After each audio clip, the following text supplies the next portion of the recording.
Hey guys, welcome back to another quick assist video. In today's video, I'm going to be assisting you in helping you save more storage space on your iPhone.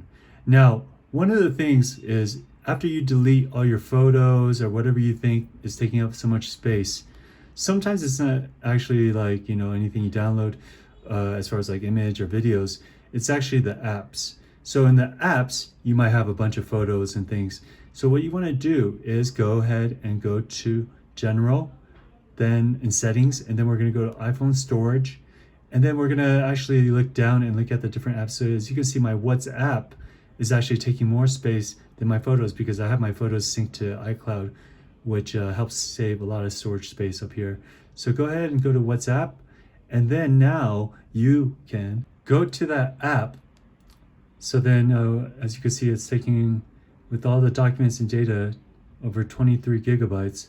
So what we're going to want to do is go ahead and open WhatsApp, and then we're going to want to go to storage and data right there and manage storage. It's going to show you on top how much space you're using. That's 21 gigs. There's a section here that says review and delete.